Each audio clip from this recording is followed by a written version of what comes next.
From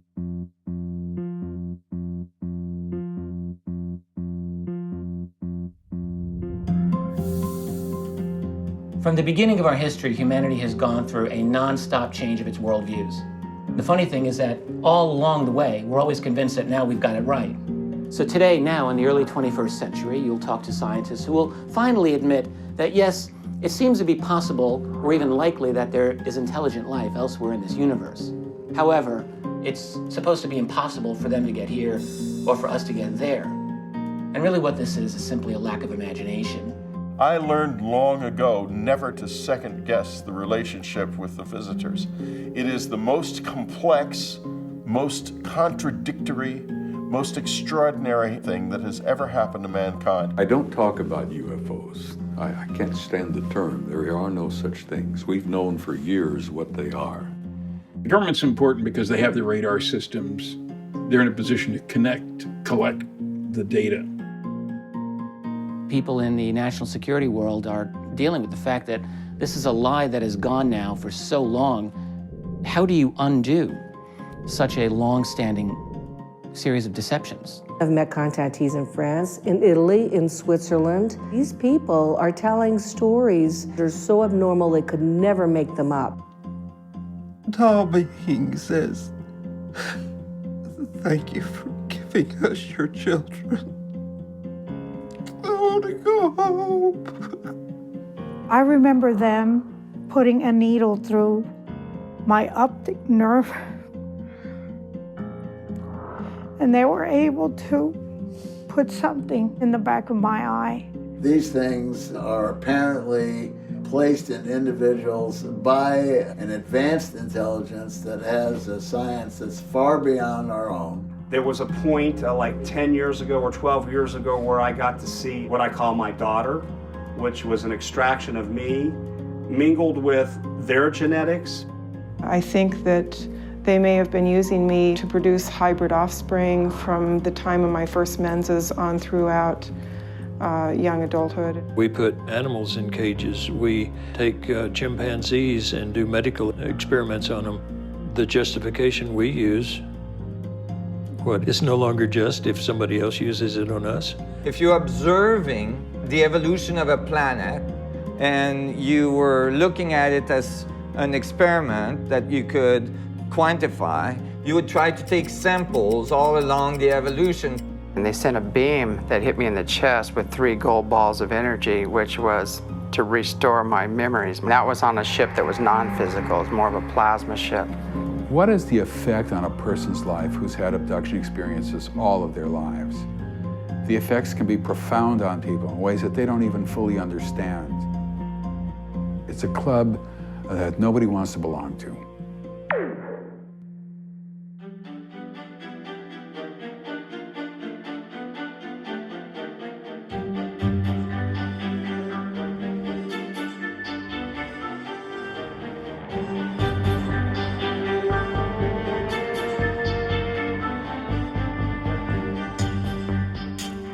The secrecy can only be kept so long. It's like a dead body that's been improperly disposed of. At some point, it will rise to the surface. That's the UFO secret. The concept of an alien presence is a part of our contemporary culture, and many people believe extraterrestrials actually exist. Could there be something to this modern myth? Could an extraterrestrial species really have a hidden hand in shaping the events of our civilization? Is there a scientific explanation for the thousands of eyewitness sightings that occur every year? The Hidden Hand explores a new paradigm of consciousness taking root within humanity. The Air Force put out the Blue Book on hundreds and hundreds of flying saucer cases. And you look in the Blue Book and it goes about saying, yes, somebody saw something here, but it was swamp gas. Ignore the fact that it was in the middle of the desert. They came up to the conclusion, basically, there's no such thing as flying saucers. In December 2007, the Ministry of Defense made a policy decision that it was going to release its entire archive of UFO files. One of the most interesting UFO reports to have been released so far is a first-person account from Major Milton Torres, a retired United States Air Force pilot who in 1957 was given an order to scramble to intercept a massive UFO that was being tracked on military radar. The minute I checked in with the GCI site, he told me this is a hot mission. It will be firing 24 rockets. And they said, we'd like to inform you that this object is an unidentified flying object. I got my final vector at altitude where I first picked up this huge blip, which is about the size of an aircraft carrier. And then I locked on immediately, and I followed it up until about 4 seconds to go, and that's when it took off and accelerated to something like around Mach 10.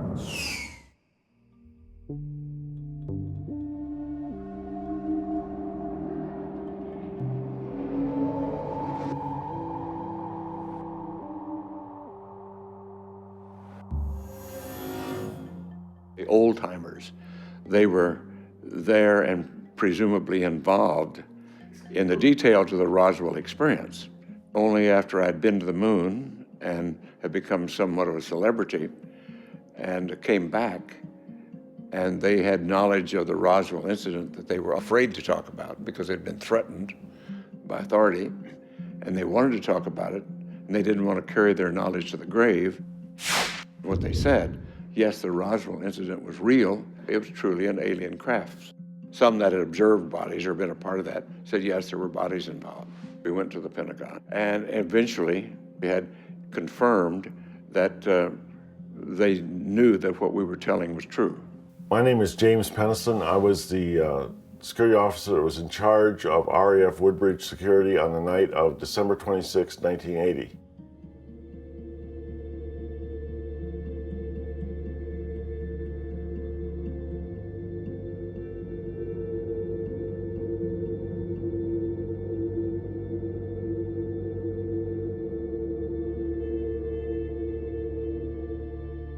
I did a walk around, paced it off, and measured 9 feet by 9 feet by 9 feet. Then as I came around the far side of the craft, I seen what looked like writing on the side, so I figured it was identifying marks. I was looking for things like, say, United States Air Force or NASA. And as I got closer to it, I seen that there was pictorials, it was not writing. Then as I touched those glyphs, I was blinded by ones and zeros that was being transmitted. The craft lifted up with no sound and then took off in a blink of an eye. There are many and various non-human groups and races that are interacting with the Earth and have been all along, you know. I love it when people look out into the night sky and see that blaze of stars and they think they're looking at a fraction of a fraction of fraction of a fraction of what's in this universe. And they say, do you think we're alone? Are you kidding? I mean, just have another look.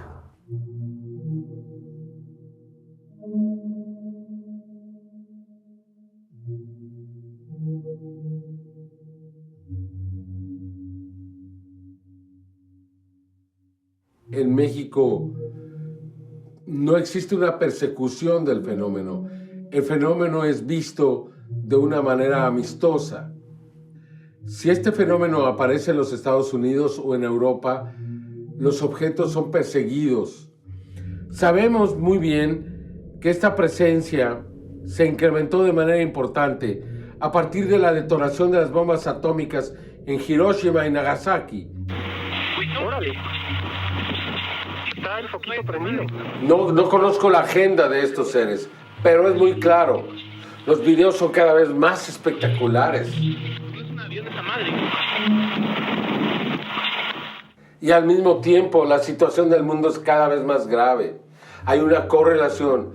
Entre más grave es la situación, más cerca están.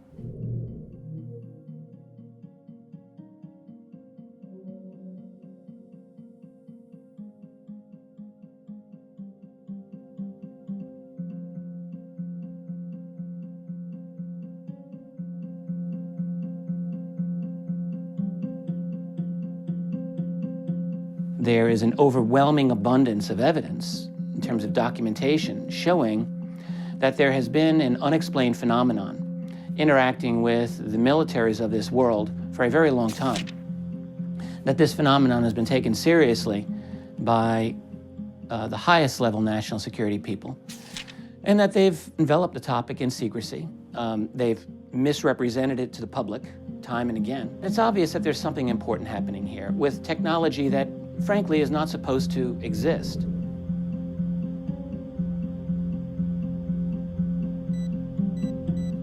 One of the biggest problems here is secrecy itself, because if you can't get access to the information, we tend to fill in the blanks.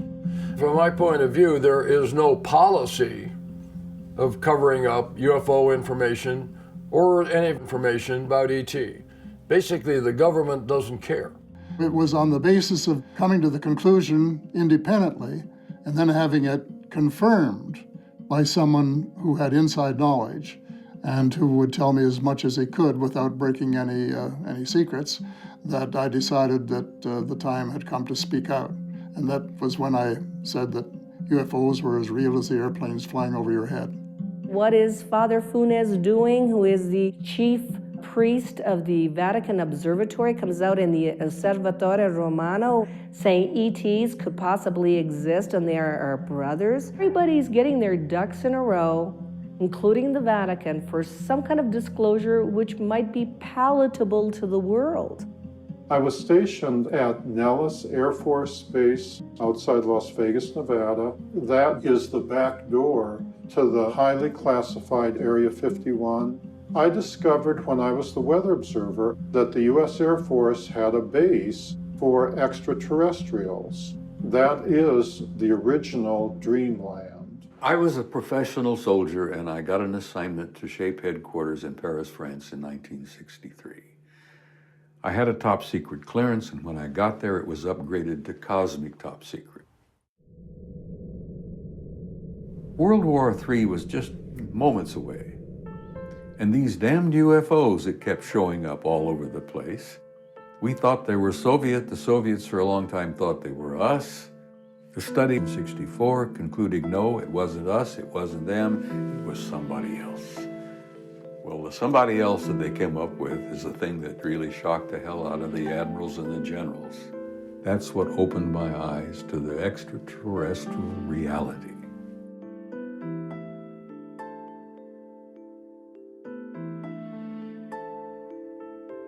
People who claim to have been abducted are called abductees.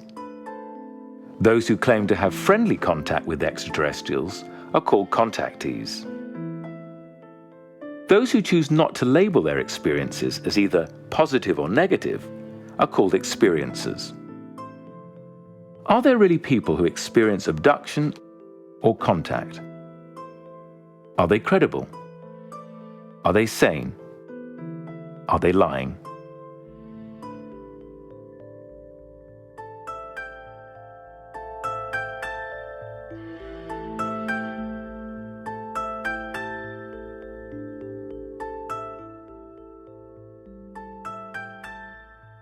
I was going to see some friends, and there was a shortcut behind our barn. I got to this open field, and I felt as if I was being watched.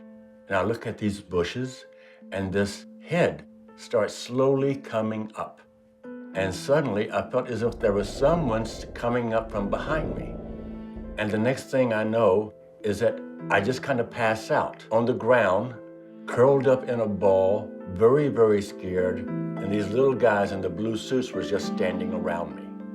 I came to chest deep in weeds, and suddenly I heard my mother calling me, and she wanted to know where I had been. For me, initially, it started off with seeing children. They looked just like any ordinary children, and this was at the age of about 4 or 5. But I was also told by them, no one else can see us. I told my mom about it, Dad about it, but oh, it's okay, it's just imaginary friends. And I'm telling them, no, I know the difference. They had helped me with my homework. Imaginary friends can't do that. An entity was leaving my bed area, and he was very skinny, tall, and was walking away from me, and he's going toward the wall. And I go, well, who is that? What is he doing? And as soon as I thought that in my head, this entity turns around and looks at me with these large black eyes. It was hearing me say these things in my head. It began to move toward me. I became paralyzed and was terrified in the whole 9 yards. It lifted up the covers and stuck its huge bulbous head and large black eyes right next to my face, very close to my eyes, and began to program me. He simply changed my visual thoughts of what he was in my head. He wanted me to imagine him as a clown that was a terrible dream. I started experiencing communications, a lot of telepathic communications at first, where they were speaking to me in my meditations. And one day I asked them who they were, where they were coming from. They said, we're actually coming from a fifth and sixth dimensional experience. And I thought I'd lost it. My imagination is, running amok. And I said, I'm going out to the garden. I'm going to start digging, planting trees, and get grounded again. And I didn't even make it to the front door, and my sisters were banging on the door and saying, did you see it? Did you see it? And I said, see what? And they said, the ship. When I got sent to Indian Springs, I was bunking alone in a wooden barracks, and when I got up at night, one of the tall white men had brought in one of the children, and they were looking through my stuff. And as I was coming back down the hallway, he was standing there looking at me. I was terrified. I turned around slowly, and I was trying to wake up. I was praying, and I was saying, please God, let me be sane.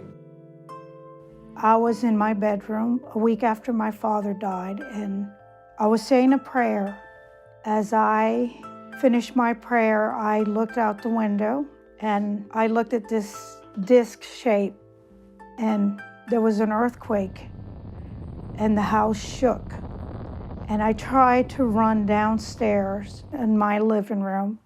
I looked at 3 of the gray aliens. Then I tried to run back, and the other gray guy stuck a needle in my back, and I remember being taken inside the craft. Well, one of the most phenomenal aspects of an incredible phenomena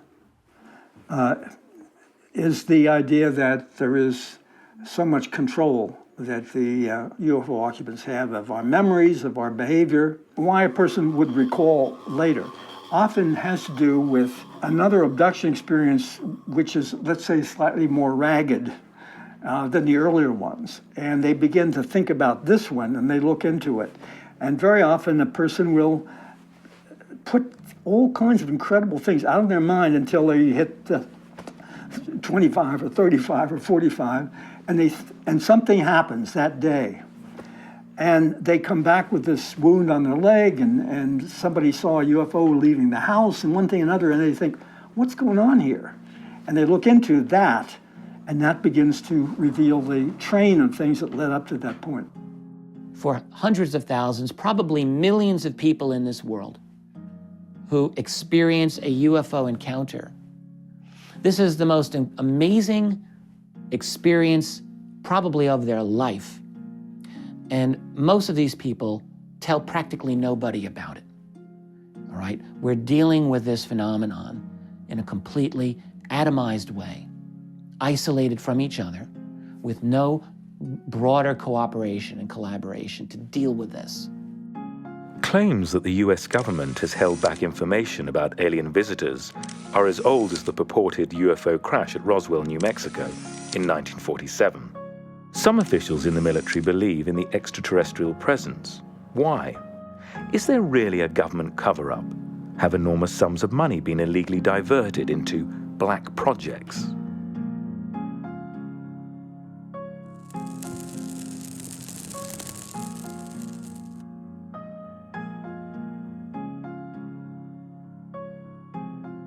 I went to the general one day, and it was agreed that we would start no projects in the Army on those 3 items: crop circles, mutilations, and abductions. But we would watch them. We would keep getting the reports because our main objective in those days was weapons of war. We tried to make advanced weapons. that maybe we could reach them. But we're never sure that they would fight on our level. And I'm still not sure they'll fight on our level. Why should they if it's a super intellect? Fight us with bombs and cannons? That's not the way they'll fight us. There's a lot of people running around within the national security community who don't seem to have a lot of oversight, but have access to a lot of money. Most famously, this was a statement by Donald Rumsfeld in July of 2001. According to some estimates, we cannot track $2.3 trillion in transactions. $2.3 trillion in transactions. Where does it go? I think some of it gets siphoned off into black projects. The sound of a craft came up the valley where we were and went no more than about 10 or 15 feet over our heads. There was no downdraft, and when it went by, there was no backdraft. It was traveling, I guess, about 2 miles an hour, and it went on into a research area out here, part of White Sands. There were 6 of us out there looking up at this thing, and there was nothing to see.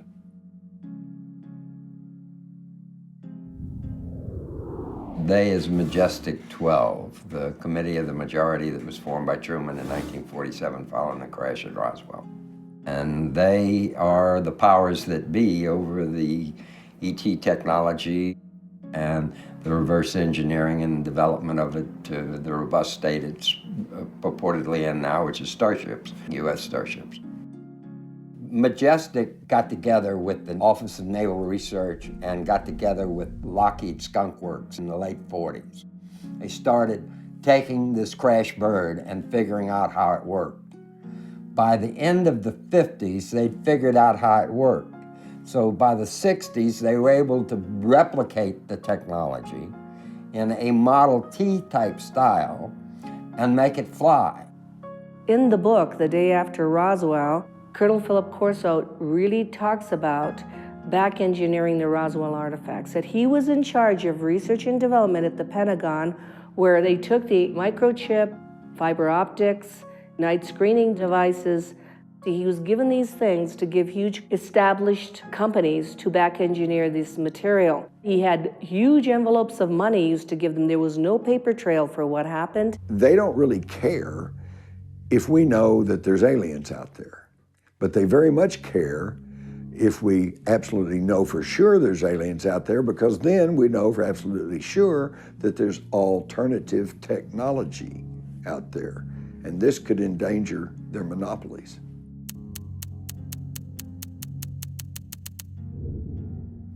And when you step back from the decades of human reporting out of the human abduction syndrome, and you parallel that with physical evidence of craft, and you parallel that with the United States' great priority in the Truman administration was to bring down this disk in order to get the technology into corporations at the most confidential and highly secret level. In the Pentagon are programs known as SAPs, Special Access Projects. Many of these are unacknowledged SAPs, so that means they don't exist. These are dominated not so much by military personnel, but rather by private contractors. At least one of these special access programs is in fact related to the study of extraterrestrial technology and bodies. There was an incident at Indiantown Gap, Pennsylvania, in which there was a craft, not of this earth, crash. And after we cordoned off the area, I was asked to go ahead and move closer to the object. That was my first exposure to a craft that was down, complete with bodies. Small nucleus within the U.S. government takes this information, digests it, and does what they call a formalized intelligence product. That formalized intelligence product is then given to customers in the field. I can tell you that we have had contact with entities not of this planet. By all accounts, the hard evidence, the debris, the bodies, whatever could prove the reality of it, has all been taken away by the government, who then denies they have anything. The Papoose Lake facility is located approximately to the southwest of the Groom Lake facility, which is known popularly as Area 51. The Papoose Lake facility was originally designed as a deep underground base specifically for biodefense applications, biological warfare. Then it was redesigned for back engineering of their devices, including their weapons, their craft, and also for the biological aspects involving the ETs. At S4, there was a large viewing gallery above the area where the clean sphere was located, and the screen was raised, and we were finally told what we were working with. When I first saw him, I was looking through the glass from the gallery. He looked like a bug to me, and we were told at that time that we were working with an extraterrestrial. Area 51 itself, of course, did not officially exist until very, very recently. We had drawings of supposedly S4 underground bases working with aliens and whatnot. But no underground bases with aliens. I always say, don't be surprised that strange things fly in the desert. We've got a separate space program, totally different from NASA. NASA is building Model T shuttles. The Joint Space Command has become almost an entity unto itself. As Ben Rich said, who ran the skunk works for Lockheed Martin before he retired, he says, we can take ET home. And he went to the blackboard and he scribbled up there. He says, we've benefited from unfunded opportunities. And they saw it, he says, what the hell do you mean by that? And he went with his chalk and he circled the U and the F and the O. He says, that's where we got most of it.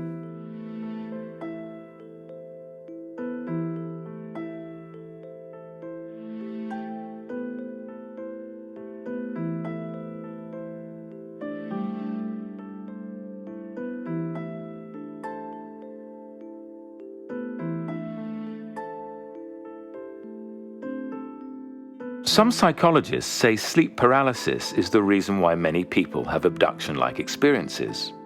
During sleep paralysis, the sleeper partially awakens, but is almost completely paralyzed and has terrifying hallucinations of ghosts, demons, or aliens. If this theory is true, why are abductions often reported during broad daylight? What kind of technology would it take to remove people from their homes and cars and carry them onto a spacecraft, unbeknownst to the abductees and those around them?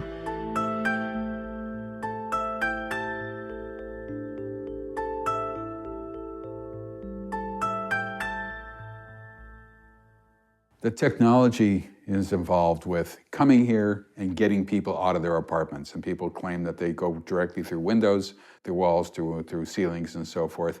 That's future physics, that's technology. These beings come into the room and take them out, and they are under control all the way through from the beginning to the end of the abduction sequence. That is all neurological control from afar. The basic pattern, I would say, is that a person's in a car. There is a craft seen above the car stops, people are paralyzed and quite terrified, and two alien figures of three approach the car and take the people out, and they're taken into a craft. They're undressed, put on tables, and there's a series of procedures that take place. When you take a look at a UFO, inside a UFO, everything is for abduction purposes. There isn't anything that we can see that isn't. What we see is room after room with equipment for the abduction purpose. And all that equipment is tailored to humans. That had to be designed. That had to be manufactured. The idea of secrecy, of controlling us, all had to be thought out. This is a program that is multi-layered in the background. They have to have resupply. There's a whole world of abduction activity. We're just seeing the end product. That means that this program is enormously important to the abductors. I think people react to abductions pretty much like any deer in the open would react when we go ahead, tranquilize it, tag it, then go ahead and track it for life. It would have no comprehension, therefore we make no effort to explain to that deer what we're doing. We would have no comprehension as to the total intent of what they are trying to do in the abduction scenarios. Abductions and interaction takes place in an ordered reality. The phenomena of abductions, for instance, have been going on for millennia. I mean, ever since there's been people, they have had interactions with beings from other dimensions or reported this. I do think that consciousness, at some level, is the core mediator of the phenomena. Now, there's pieces of this that are hardware, and they are picked up by every sensor system that we have. We're talking about a phenomena that, at least for some period of time, is physical. And we talked about the interdimensional capability or possibility that at times dimensions cross over. While that occurs, the thing is just as hard as I am sitting here, but when the separation occurs, they go away. So when you say, where did it go? It's not even a valid question. We tend to think of the UFO abduction experience as something that has only happened in the modern world. It's very common for shamans to experience abduction by beings that they construe as spirits from the spirit world, who descend upon the shaman and take him away into the sky. Now, what makes the story of abduction solid to me is that in traveling about the world, you hear approximately the same abduction scenario in Britain as you do in Africa or in the Amazon or Israel. So the stories are all the same.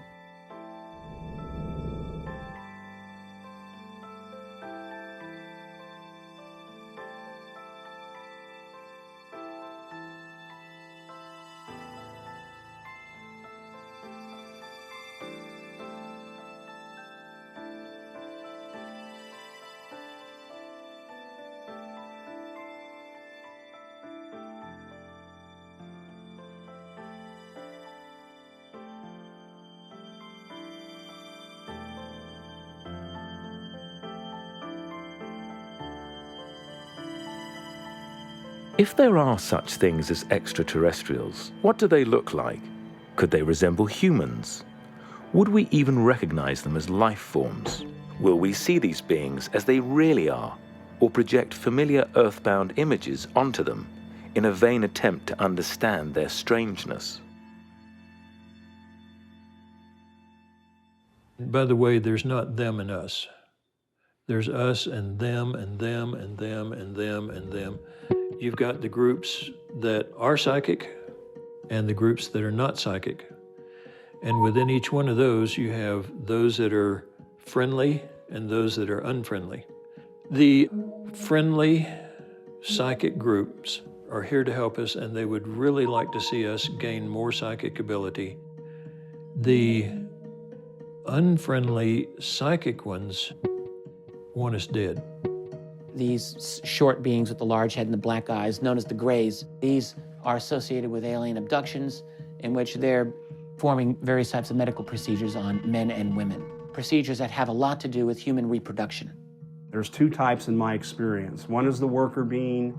They're approximately 3 feet tall. They're the ones with the big heads and the big teardrop eyes. The species of gray that I've been working with that I call the true aliens are about a foot or so taller, and their physique is more closer to ours than the short ones with the big heads. The most powerful of the gray aliens are the ones who look more sort of insect-like, who are very, very thin, and people describe as praying mantises routinely. Those are the ones that are in control. Those are the ones who are order givers. Everybody else is an order taker. The first 6 years of my abductions were primarily and totally with Greys. No emotions, thought-activated technology, totally telepathic, cold and calculated in their behavior. Their minds and the way they can assimilate data, they think 10 to 100 times faster than we do. They have to slow way down to even telepathically communicate. Things that they do seem almost spiritual, or they seem like magic. For an example, they have the ability of invisibility. They have the ability to have their working essence maybe 95% in one dimension and 5% in this one. Many abductees not only describe Greys, but they describe the blonde, blue-haired people, which they call Nordics. these blondes have taken them onto craft. And that on the craft, they have taken them out to look at the moon, to go through the solar system. And then you have the reptilians, which a lot of people eschew because they don't even want to consider that something like a reptilian might be running around. That leads into claims that they can shapeshift. Can you imagine what would happen today if you were sitting in a theater and you begin to wonder about the person sitting next to you? I've met so many people who've talked about seeing, often people in positions of power, but not always, what they say transform in front of their eyes from a human to a reptilian form and then back again.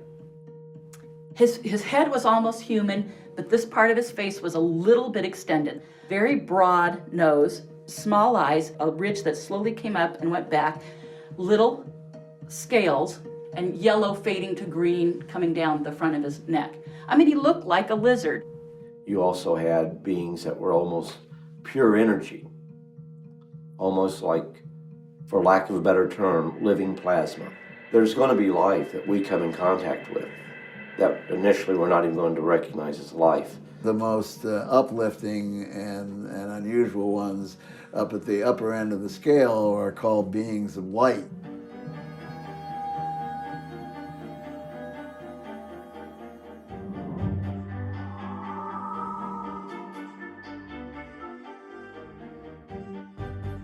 Many abductees claim they have been implanted with small technological devices. Could these be tracking devices? Could they be a form of mind control?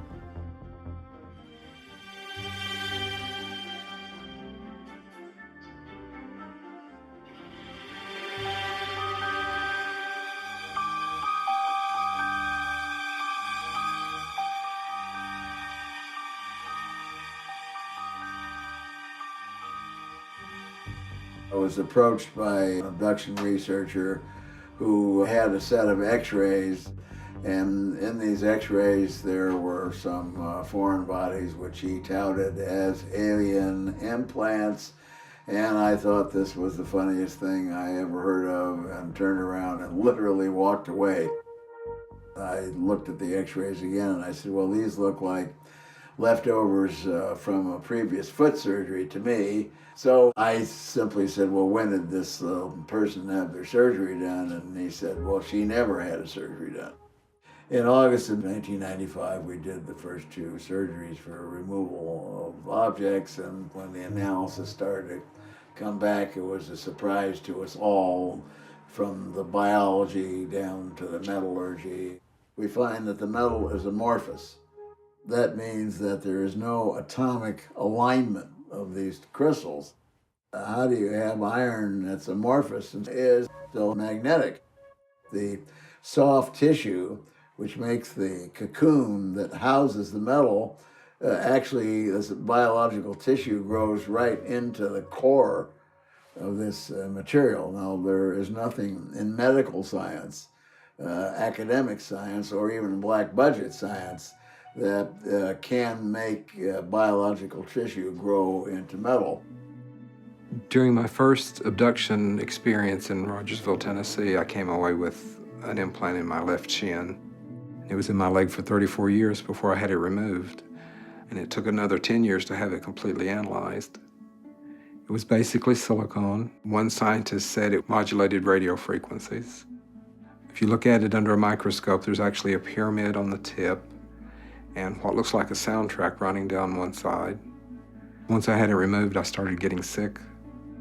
We have quite a few cases where people seem to have had implants placed, usually in the head, and very often an abductee will remember the alien with an instrument with a tiny little ball on the end, which is inserted in a nostril. It goes way up and hurts.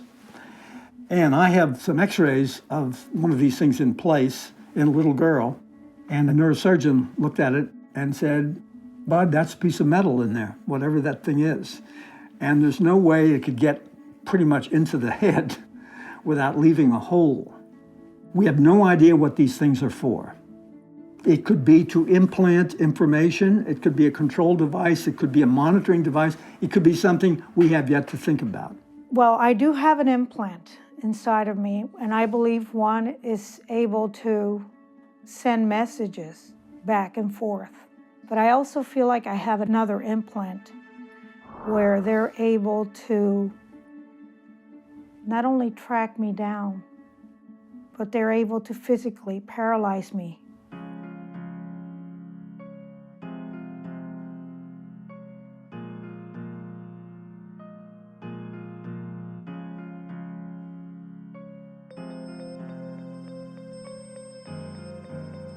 The majority of abductees claim to have undergone genetic experimentation. Why is there so much consistency amongst their reports? Is this an expression of mass hysteria, or is there something really going on? As a child, I had contact at 4 years old, but all three of them were actually the gray aliens with the big eyes. And they were doing something to me where they were looking at my stomach, my uterus area. This other part, this is kind of hard to talk about, but I feel like I was conditioned to be really highly sexual, that there was some kind of clear gel that was put on my genital area when I was just a small child that was extremely arousing. I was awakened by noises. I was in what I perceived to be a tent. There were things in there that seemed like big insects to me. They had an ultra calm female voice that kept saying, "What can we do to help you stop screaming?" I had a device called an electrostimulator thrust into my anus, and I had an ejaculation a few moments later. The ejaculate was taken by these beings. I woke up in the morning feeling that something quite terrible had happened during the night. Later that day, I began to suffer pain from the physical injuries I had received. By the time I went to the doctor, and he said, "Well, Whitley, you've been raped." It took me many, many years to say that. I called it a rectal probe instead, and I ended up being laughed at by every media outlet you can imagine for being raped, and that was a very hard experience. There was a taller being, an insect type of mantis. She looked straight into my eyes, and I saw colors. I felt affection, and I also felt ecstasy. And as she's giving me this mental scan, I was having an orgasm. And then as she's telling me, "We're not going to hurt you," then I started feeling pain. They stuck a needle and started removing eggs. I'm in a room with all these females. The being walks in and he looks at me and he says, "You will give all these women babies." I freak.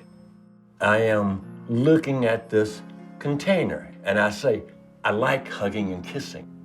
And two of the women come over and they start touching me, making those purring sounds. I ejaculate into the container.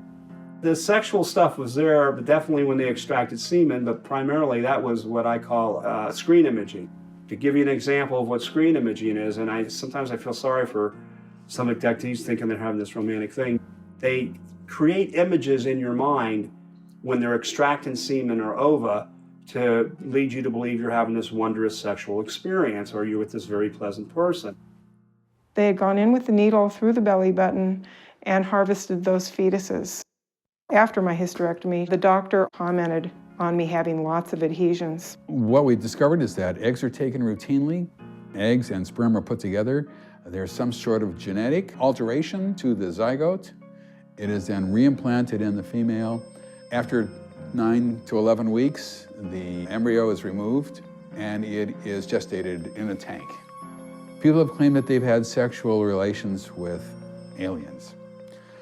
There are several problems with that claim. Number one, aliens do not have genitals as we know them.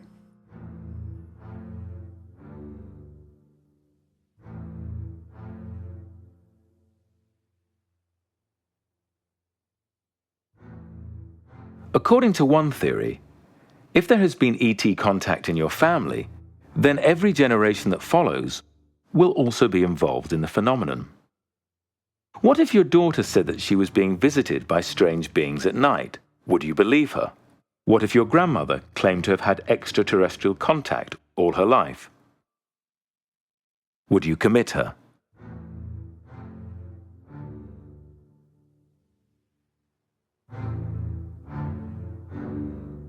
This is a big mystery, what's happening to my family. They are doing genetic experiments. I think it's very strange that 2 members of the family have, on a regular basis, we're having contact with the alien beings. If you're an abductee, the reason that you're an abductee is because either your mother or your father or both were abductees. And the reason they were abductees was because of their mothers and fathers. And the question then is, well, when did it start? The abduction phenomenon is not just a single event. It also occurs from infancy into old age. They might be abducted 40 times in a year, but not 40 times over the course of their life. 300 times, probably more. Here my grandmother is having this experience. My mother has seen a UFO. I'm having abduction experiences. My daughter has seen UFOs.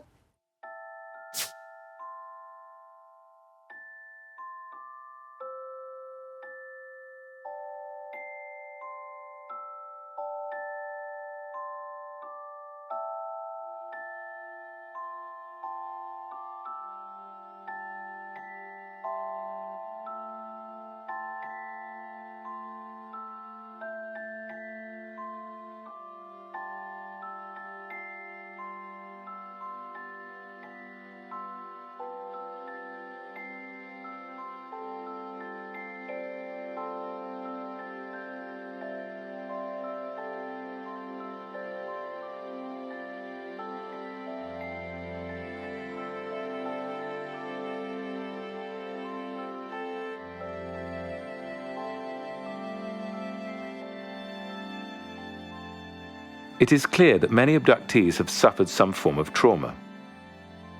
Have they been sexually abused? Is that why they invent their abduction experiences as a way to compensate? Or have their actual abductions caused the trauma?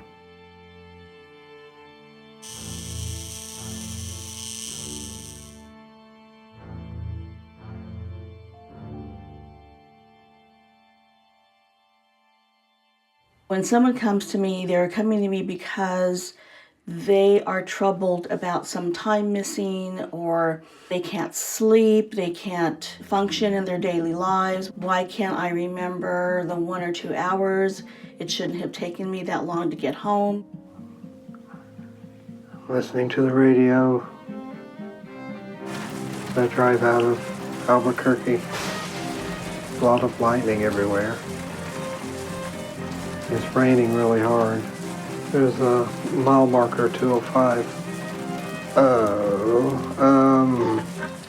That light is not lightning. It's around my car, and there's somebody there in the passenger seat. He's one of the little gray guys. Oh, he's got something in his hand. It looks like a long rod, and he puts it right to my head. That hurts. Oh,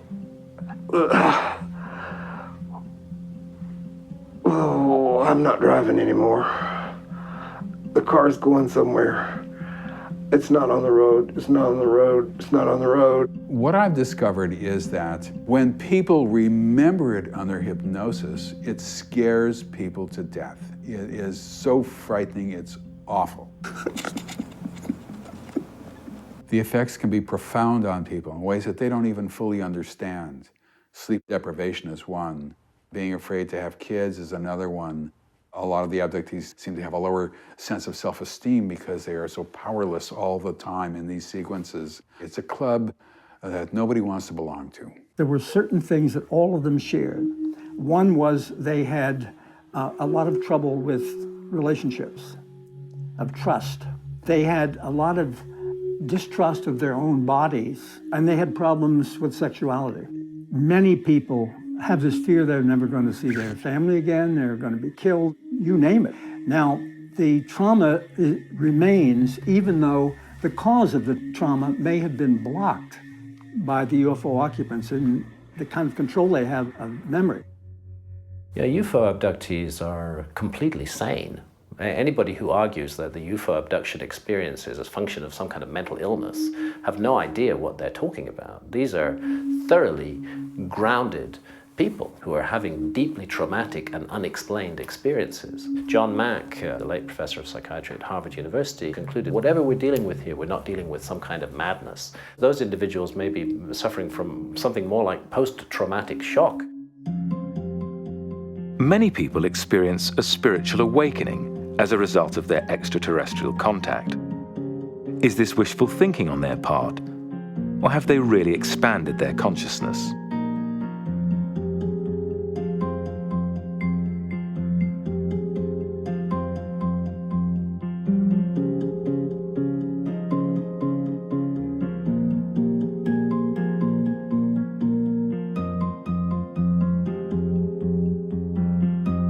I was up at the school field roughly around 3 a.m. in the morning. I felt a presence show up, an energy that occurred that was so strong that was amazing. Right behind me was this glowing misty light. It starts materializing, and now it looks like it's a giant dome on the ground. I noticed that the wind in the field slowed up. I didn't hear it, so I thought, oh, we're having a shift. What I saw materializing in the center were 7 light beings, roughly 7 to 8 feet high. So I walked through this energy. I could see their faces. They surrounded me, and then I felt them touch my energy. And with that, they were telling me how I'm not to worry. It was a very amazing feeling of love. The Greys would show up, and they were short, little guys, and they were very, very quick and extremely shy. They were almost like birds. If you moved, they would just be gone instantly. There was one that was very old that I would see in the woods, and it was wrinkled. With him, I could ask a question, and the answer would be projected into my mind in the form of a picture. It was never a matter of sitting down and talking, but when you were around them, you would come away with knowledge. My first experience happened in November of 2002. I flipped my car into a lake and drowned with my 4-year-old son. During that experience, a being came into the car. And as the being came into the car, my heart opened, my mind cleared, I stopped fighting the water, there was no anxiety, and this being is explaining to me that I have to relax and give myself over, and it's in the surrendering that I will move peacefully to the other side. And I'm thinking, well, this must be dying. I ended up in the sky with 6 large beings. They were playing a game around a board. They were rolling a die, and they were interfering with our planet. And they said, first and foremost, do not judge us. We are both essential to the duality of your planet, the darkness and the lightness. And I saw the side of a beautiful, beautiful face. Pure symmetry, pure harmony, just love. They told me that they were going to give me the instructions on how to save my son's life, because my son was in the car with me and he also drowned. And they said, when you go back, remember what we're telling you, and when you get to the hospital, we'll guide you and tell you what to do.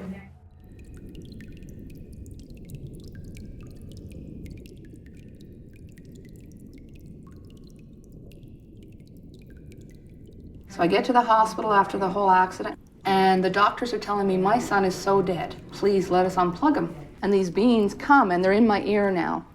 And they're saying, don't listen to the doctors. Let the doctors do what they do. Let them deal with the human body. And what they want me to do is rebuild the energy body or the etheric body and invite it to stay. And so for 3 solid days, I rotated hundreds of people through ICU of a major Canadian hospital. And these beings kept coming. We did what they told me to do, and on the 3rd day, my son woke up. My heart started beating very fast. And as I'm looking at them, all of a sudden they just stopped, and the frequency of Mount Shasta started changing, almost like an electromagnetic energy. And the next thing I know is I'm on the ship looking through these windows, and I'm looking down over Mount Shasta. And next to me are these two beings, but they look very robotic. They were almost motionless. And I remember there was sort of like a panel, and it was all these blinking blue lights. And in my head, I said, wow, this is really cool. And then next thing I know is I'm back on the ground looking up again. I said, what just happened? And I hear within myself the voice, and it said, we needed to bring you back, and that's enough right now because we don't want to give you a heart attack. There are what they call low-level contacts, and that would be with some of the Greys and some of the reptilians. Those groups definitely have an agenda. The higher beings that are coming in right now are putting an end to that, just due to the presence of the ultra-dimensionals and the more spiritual and technologically advanced beings. In 1973, I had a remarkable experience of seeing what I call a holite being manifest in a ball of light. This opened my mind to the realization that vast areas of information would be given to the human race, from genetics to cosmology, preparing each of us for a renaissance, a global awakening to the fact that we are cosmic citizens, preparing to experience what I call a new chapter in the book of life. In general, I find that reports that maybe we're being attacked by other civilizations and so on are not so credible. It's clear to me, even if you look at our own evolution, that in a very short amount of time, a destructive civilization doesn't make it very far. A civilization that reaches higher levels of technology and higher levels of understanding is a civilization that has overcome the tendency to compete and fight, eventually come to understand that it's better to collaborate. That is the attitude that eventually leads a society to higher levels of technologies and eventually to be able to contact other worlds.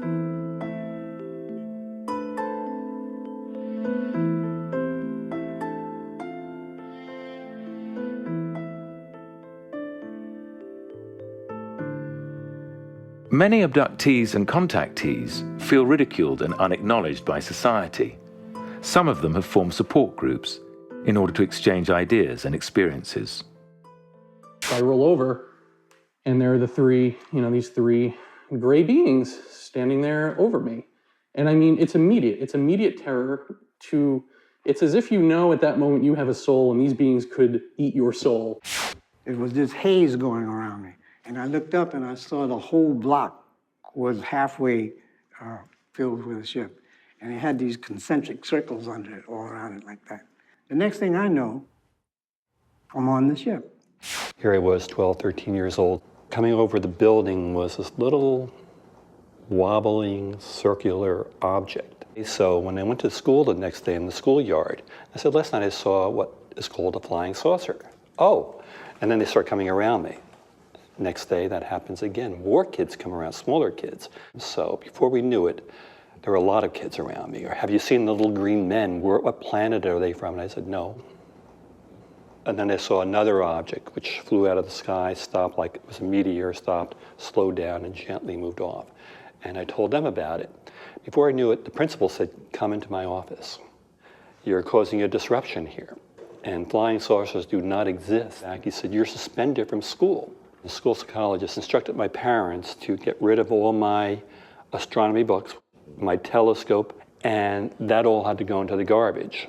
And it's best that you get together with your father and learn how to play baseball. So for 2 months, I was not in school.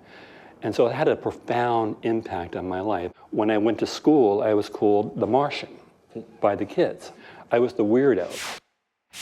When I was 5 years old in 1958, met large, tall aliens in the field. I was called to go there telepathically. A giant star showed up, came overhead, and started lowering itself. I was paralyzed for that moment, kneeling on the grass. I turned my head and see the beings coming towards me. There's one person, picked me up, it was about 8 feet tall. Telepathically spoke to me.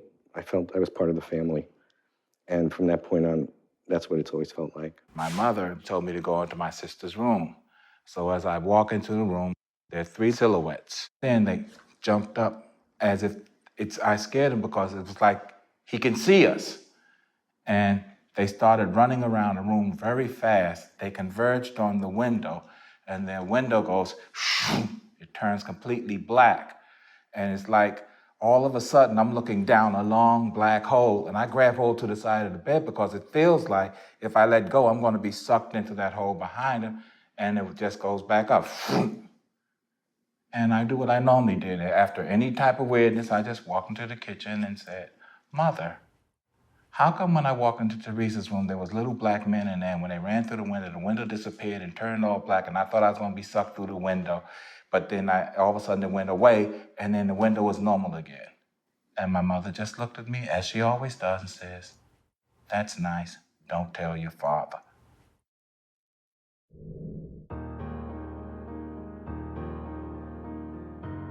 Is genetic material really being taken from men and women? If so, should we be concerned about what kind of race might be created from their sperm and ova?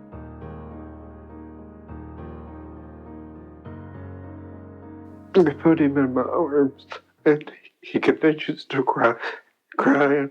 I don't know what to do. What am I supposed to do? He says the other ones that came in with the little gray guy are some more of my children. And the other children are coming up to me.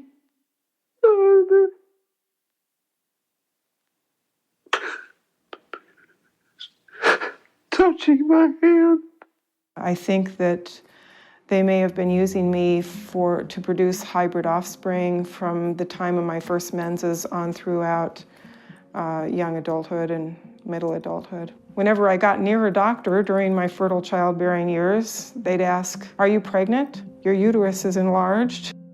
There was a hybrid alien who I think fathered all those children. And I would actually have sex with him. And it was almost like having a relationship. It was always him. He was kind of clinical about it. He would stand at the end of the table and go in and do his stuff and then be done. I did feel some emotional quality from him from time to time. And he had those big eyes, but they were very blue, and they had a round iris, and he had very wispy white hair over a big bald head, similar to the Greys, but definitely looking like a hybrid. I don't feel any ill will towards him at all. I feel like maybe he was caught in a situation the same way I was. Hybrids would attach themselves at a young age, maybe they'd be 12, to a young abductee, let's just say a young girl who is maybe 10, and stick with that abductee and always be there during abductions into adulthood and continuing on. They would be the ones who the abductee would be having sex with. And I was brought in this room. There's this girl standing there, what I believe is about a 6-year-old. She had the very rounded head, the very pointy chin, very large eyes, black with a tiny little blue iris, barely a nose, very thin hair. She looked more alien. And they said, this is your child. It was so freaky looking, I turned away. And they quickly shielded her and took her out of the room past me. And part of me was like, no, wait, it's okay. And the other part of me was like, no, I don't want to meet her. If we do not come through and we self-destruct, they have created hybrid human beings that can repopulate the planet. Then we began to see wholly and totally hybrid-controlled abductions without any gray aliens in evidence whatsoever. They are practically human, and they are not human. They have the ability to control us neurologically, just like the gray aliens, and we cannot control them. That makes them superior, and it makes us inferior in any kind of settled society. Are secret factions of the military looking to obtain extraterrestrial technology? Are they trying to gain advantage over other nations? Or even over the ETs themselves? If these claims are true, have they willingly destroyed our democratic ideals for their own power and gain? 1998. The most traumatic experience of my life when I've had an abduction. After my husband called 911, I was told not to talk about it. And I was threatened that I could lose my children and that they would have the Child Protective Service at my house. Human doctors took me in the hospital and they aborted my hybrid child. I was kept in isolation at the hospital until I physically and emotionally got better. These covert ops types, what they're interested in with the alien abductees is alien motives. What do you know about the alien agenda? Why are you being picked up as an abductee? Why are they here? What are they doing? Number two is genetics. What is about you genetically that the aliens are interested in? Number three is the abductee's psi abilities. Do you do psychokinesis? Are you able to move objects with your mind? This is common. People are sat at screens, controls. The abductees all report that this technology is all done mentally. The fourth is technology. Have you been shown technology by the aliens?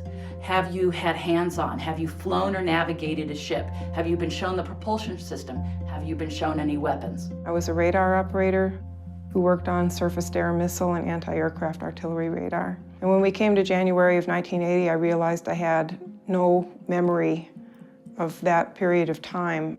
With this realization of missing time, I had a wave of nausea and I felt really scared. And what came out was being taken out on the Nevada test site on the electronic warfare range in the middle of the night. We were given fatigues to wear with no rank insignia, no name tags, and we were forbidden to speak to each other on the crew. And there was a saucer-shaped craft. There were about 9 of them floating in the sky, but one was really close. It was glowing orange on the bottom. I thought that what I was seeing was way above top secret. We were taken to what I believe was Area 51, to a medical facility there. My name was called. I went into this little room that everybody else had gone into but hadn't come out of. A man in a white lab coat came in and injected me in the side of the neck with a hypodermic needle. And my body's starting to go into some kind of shock from whatever they injected me with. And I kept trying to hold myself together, so I'd wrap my arms around my knees and laid on the floor of that room. And I was really scared what might happen to me next. There are people who are abducted, who have open contact with both extraterrestrial and multidimensional beings. The government knows of these people. These are the people that they need to make direct communication with our visitors. The only way you can get those people is by finding them within segments of society. You cannot train that in any school. These people, which they call the chosen, the governments want to utilize them.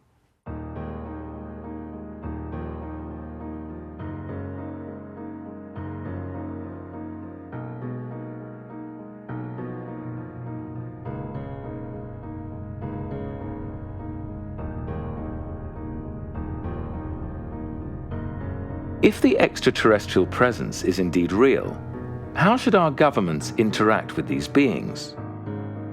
How would contact change the religious and political institutions of our society? What could their intentions be? What might they be looking for here on Earth? Could we be in danger?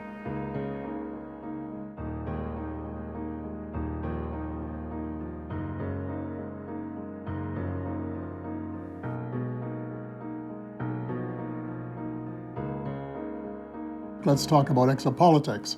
In other words, what kind of relations are we going to have with these people from other planets? I personally am convinced that the United Nations should take exopolitics under its wing so that no national government has an exclusive monopoly on information from and cooperation with visitors from other planets. So the impatience with the U.S. by other countries immediately starts to grow from 1991 forward. By the year 2000, we still hadn't had disclosure. And so France issues the Cometa report, and then a few years later starts releasing its classified UFO files to the world. And then the UK follows. And then Mexico got involved around 2004. Then the Brazilian Air Force decides to cooperate with UFO researchers in Brazil. The Russian Navy announced they're going to be releasing a substantial number of classified files. These are basically diplomacy by other means. Disclosure is the wrong way to go. I think what we need right now is to have a situation in which it is permissible, make it okay for scientists to explore these topics without risking their career.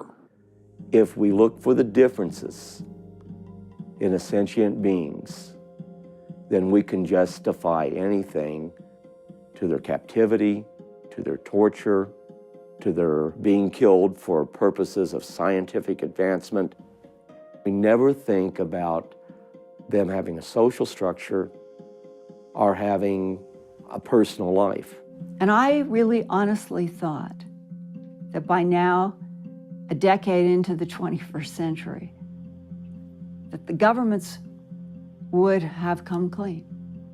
That they really finally would have said, we're sorry that we've been keeping this from you, but we wanted to know if it was a threat. Hundreds of thousands have already fallen in the bloody conflict between Iran and Iraq. And I occasionally think how quickly our differences worldwide would vanish if we were facing an alien threat from outside this world.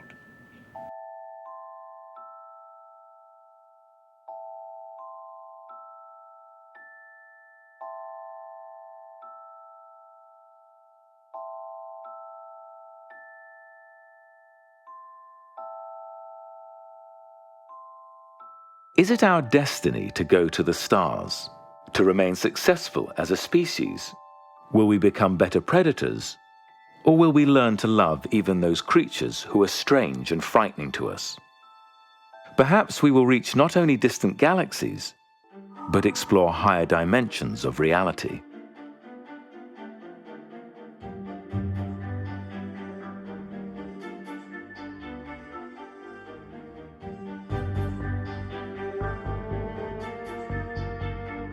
The experience of watching the Earth, the Moon, and the Sun, and a 360-degree panorama of the heavens appear every 2 minutes, and being more deep and profound than anything you can see on Earth.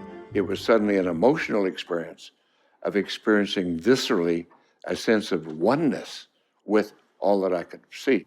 The amazing thing about this whole adventure we're on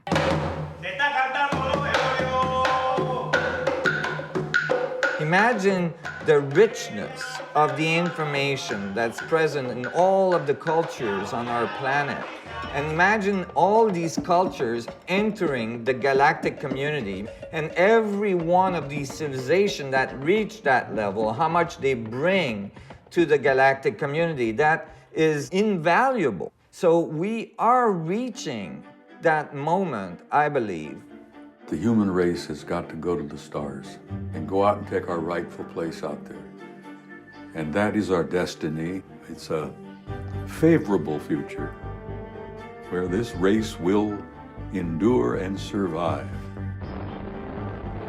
We've already got some of the technology to do it. We talk about planets being light years away. Those guys don't live in that kind of a limited world. They have technology that is so far beyond anything we can even imagine. They don't go from here to there. We've already learned that they can warp space in such a way that from here to there is like now. Once you let go of belief systems and you start with a blank sheet of paper and you let information and perception and intuition be your guide, your mind starts to open. It's not shutting out alternatives to left brain belief systems. Your mind is allowed to expand. You haven't built a wall around it anymore. And as Einstein said, you cannot solve problems with the same level of consciousness that created them. A new kind of openness and acceptance of the unknown is spreading all through our culture and nobody knows it. The media still thinks in these brain-dead cliches, good aliens versus bad aliens, when you have lots of ordinary people who are becoming hyperdimensional beings very quietly in their own living rooms. When this kind of change comes to the human mind, there's always the same disconnect. The people in power get left behind. I believe we as the human race are headed not for destruction, but for renaissance. Clearly, our visitors from other worlds have different energy forms of travel. Hyperspace reality, hyperspace technology, physics of which we can begin to work with if we do make valuable contact with these other worlds count. People are getting inspired, and I see that as messages for us to change as a race, but maybe this generation can't handle it. So logically, who's going to be changing are the children, the new generation of the future. And with the proper education, I do see changing of a race. I see that they could probably handle contact a lot better than our generation.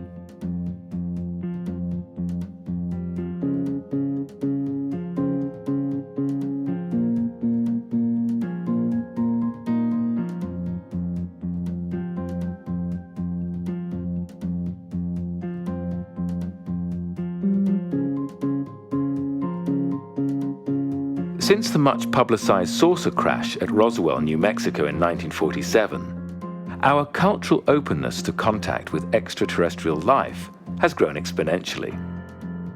Is there really life on other planets? Tonight we have never-before-seen videotape of UFOs over Colorado. Stories of extraterrestrial contact are portrayed in the media with increasing frequency. Is this because we are embracing a true planetary phenomenon? Or are we being conditioned into believing mass media UFO hype?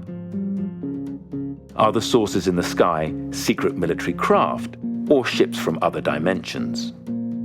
Are we being programmed by the media to view aliens as a common enemy, so the need for war will never cease? Are ETs spiritually advanced beings concerned with the fate of humanity, or are they the demons that have plagued us since the beginning of time? If a hybrid race is being created, what does this mean for humanity? Are we being replaced like a tired breed of plow horse? Or is this a foreshadowing of the kinds of creatures our scientists will soon create in our own labs? The answers to these questions are not easy to find.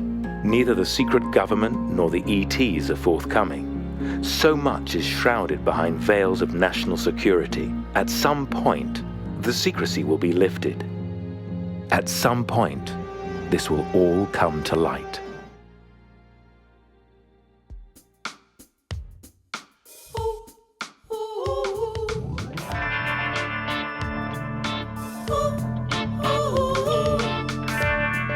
The sun fell off my building.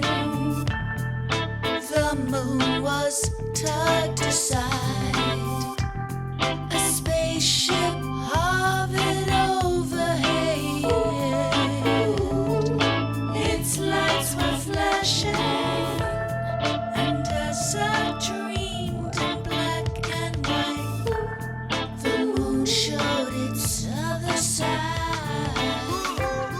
The heavens filled with streams of light, a fleet of objects glowing bright. Don't try to hide, it's an alien race. It's hip to be a hybrid when you're not sure who's got your DNA, baby. Who's got your DNA, baby? DNA, your DNA, baby. Who's got your DNA?